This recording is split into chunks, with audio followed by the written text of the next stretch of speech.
The tears in my eyes when I see one of our children being no longer children, a young lady. There's something about coming together that not only helps others, but changes ourselves. I'm going to talk about that for a couple of minutes. First, if we were to truly thank, I'm glad that Dean Hobbs took care of a lot of it, everyone who deserves thanking, we'd be here till very late. I do want to thank just a couple of folks, certainly Dean Hobbs, Seton Hall Law School, for opening their doors to us, welcoming them into their community, the entire community, which we've all sort of integrated into very well. Dean Hobbs talked about this exceeding people's expectations. I think you hear from Autumn that NJD's expectations are pretty high. So we're glad that everybody came out. Certainly want to mention the New Jersey State Bar Foundation, who's in attendance tonight. They've been an amazing supporter of us from the beginning. I see Susan Feeney's over there, Mary Ellen Tully, and other folks from the Bar Foundation have always been there, supporting us, pipeline diversity, and greater diversity in the legal profession. All of our sponsors, don't take it lightly. Take a few minutes right now, if you haven't already, later tonight, look through the program, look at the sponsors. We all know this is not an easy time. We had 20 law firms, corporations, and agencies say we're going to step up because we believe in greater diversity, and we believe in heeding President Obama's call to reinvest for the future. So take a look and look at the sponsors and look around.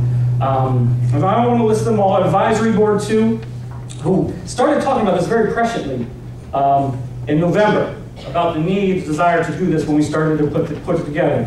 I want to get a chance to look on page 5 and see all those folks representing many of our partners. It'll be quintessential in developing the partnerships for this to take place. I don't want to mention all the sponsors, I do want to mention one, Prudential Law Department. Not only because of the highest sponsor tonight, but because they worked very hard at reaching out affirmatively to develop the relationships with many others who are here tonight and have been working very hard. Jelani Roper and Jeff Isaacs on our advisory board, all the folks, Eric, Susan Blount, General Counsel, work with our kids during the summer, mentors, internships, and do everything they can. So thank you all, guys, for being there. Diversity, I think, is many important and wonderful things.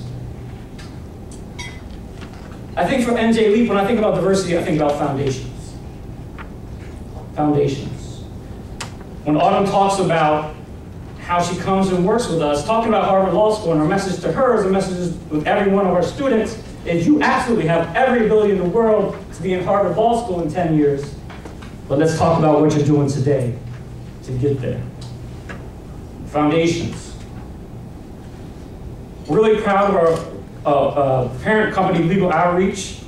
James O'Neill on our board is here, Sandy Santana is here. Several students I used to work with who are seniors are here.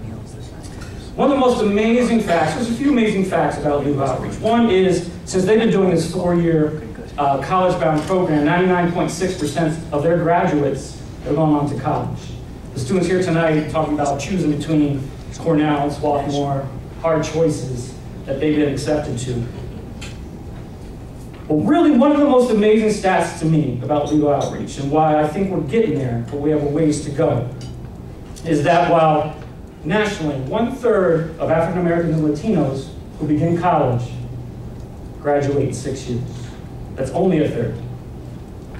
85% of Legal Outreach graduates, the majority of which are Black and Latino, graduate in 4 years. 70% of those with a 3.0 or better. Foundations. Foundations are about working hard, sacrifice, rigor, discipline, high expectations, working as hard as you can every day because you know how fiercely competitive it is. Because you know that one of the things we talk about our students all the time is the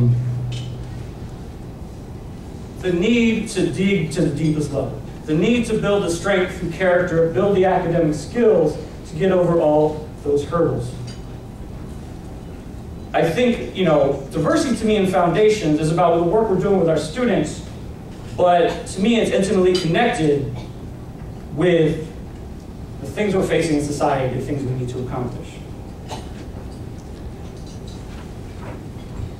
We talk to our students about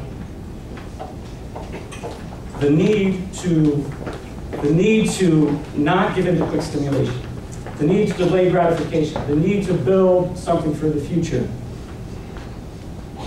We've been facing a lot of problems as a society the past year because there have been many folks with a lot of power who have not heeded that call.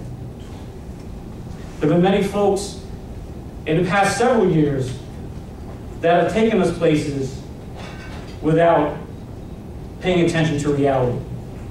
I think there's a lot of folks in the business world here tonight, and I think you will all admit that all PR and no product will lead to a bad result.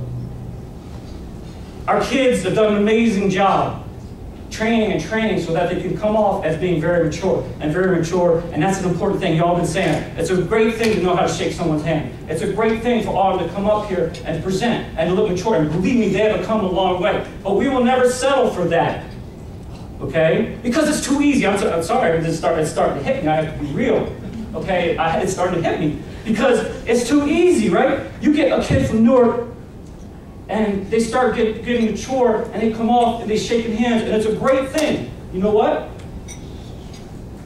But there's got to be more than that.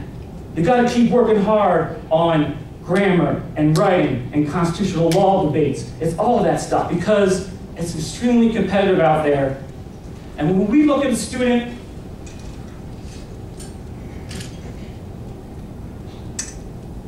we know the stereotype that is out there.